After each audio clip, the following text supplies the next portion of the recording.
Hi everyone, I'm going to show you a real quick tip today.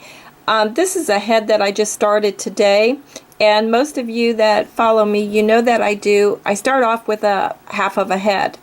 And I've started this one and I already know I've got a problem going on. And I want to show you, this is something that I do with every sculpture that I do.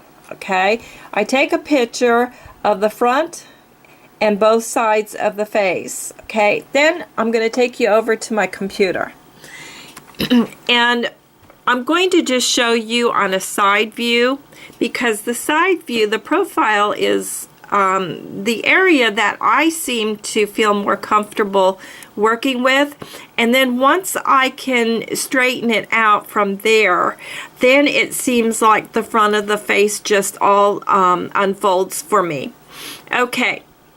Now I have put this in a very simple program. You do not need anything fancy, and I did this on purpose to show you that you don't have to really know computers and all these special programs and everything. I have it in just a simple my paint program, and what I've done is I've taken the picture and I have put my main puzzle piece, which is my circle, and then I'm going to divide that in half.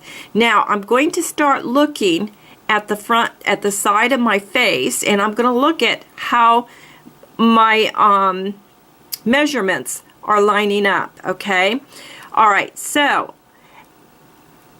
I started the eye, which is right here, and this is the brow line, which this is good.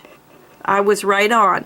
Okay, now the eye is okay, but I could bring it down just a little bit more, because here is my nose bridge, and my nose bridge is right up here. My nose bridge is right about down here.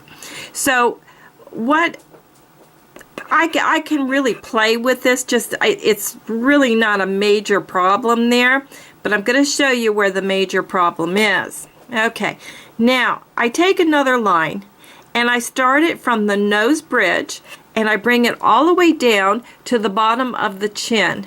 And then I take another line and I bring it up, and I bring it all the way up to the corner of her mouth right there, which would be right at the bottom of that circle.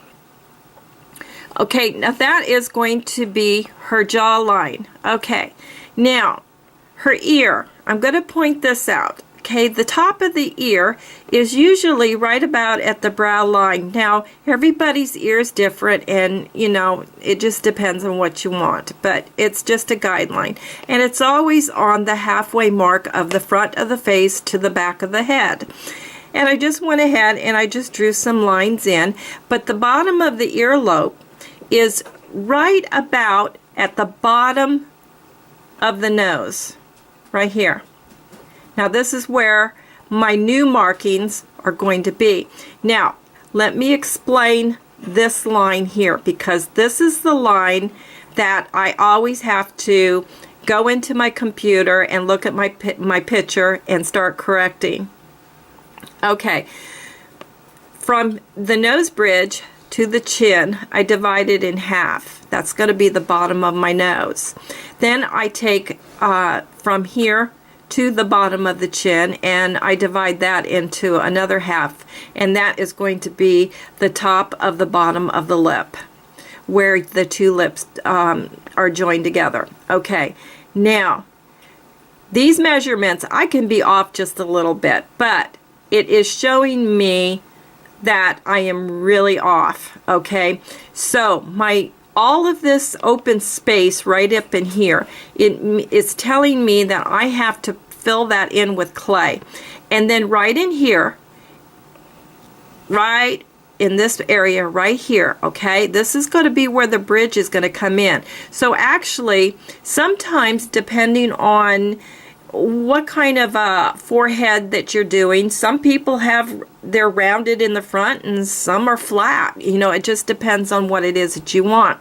So that will be just an area that you play with as far as if I'm going to have it rounded like that. But usually children are very rounded. Okay, then I'm going to bring that bridge in. Okay, and the nose is going to actually be past the nose, and the lip, the upper lip, is going to be past this main line right here, just past it. Not a whole lot, but it's like, okay, if I were to do that nose, maybe the nose would be, the tip of the nose would be about right there. And then the upper lip, well, it'd be about right there. And that's what I wanted to show you. And then this area here, the bottom of the earlobe, okay, you want that from the bottom to the jawline. You don't want a real long space in between the earlobe and the jawline. So always pay attention to that, because sometimes you can have, what that would mean is that you actually have your jawline too long. But you do want that space in between.